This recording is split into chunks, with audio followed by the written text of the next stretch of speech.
পৃথিবীটি আমার অনেক দিনকার এবং অনেক জন্মকার ভালোবাসার লোকের মতো আমার কাছে চিরকাল নতুন।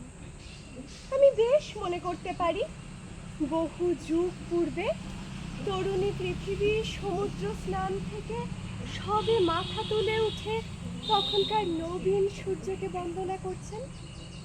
তখন আমি এই পৃথিবীর নূতন মাটিতে কোথা থেকে এক প্রথম জীবনোচ্ছ্বাসে গাছ হয়ে পল্লবিত হয়ে উঠেছিলেন।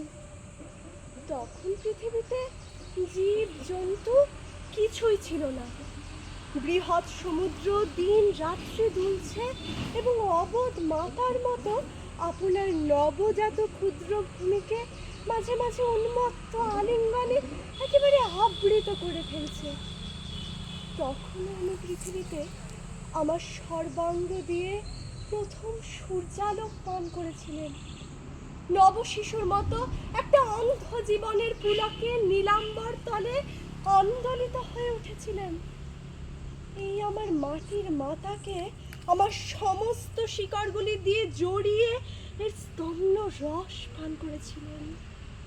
একটা মূঢ় আনন্দে আমার ফুল ফুটত এবং নবপল্লব উদ্গত হতো।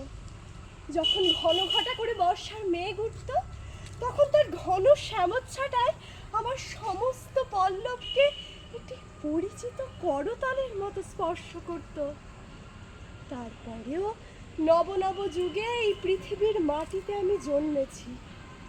আমরা দুজনে একেলা মুখোমুখি করে বসলেই আমাদের সেই বহুকালের পরিচয় যেন অল্পে অল্পে মনে পড়ে। আমার বসুন্ধরা এখন একখানি রৌদ্রপিত হিরণ্য অঞ্চল পড়ে ওই নদী তীরের শস্যক্ষেত্রে বসে আছেন।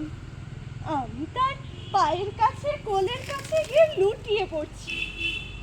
উনি ছেলের মা যেমন অর্ধমনস্ক অথচ নিশ্চল সহিষ্ণুভাবে আপন শিশুদের আনাগোনার প্রতি তেমন দৃকপাত করেন না, তেমনি আমার পৃথিবী এই দুপুর বেলায় ওই আকাশ প্রান্তের দিকে চেয়ে বহু আদিমকালের কথা ভাবছেন।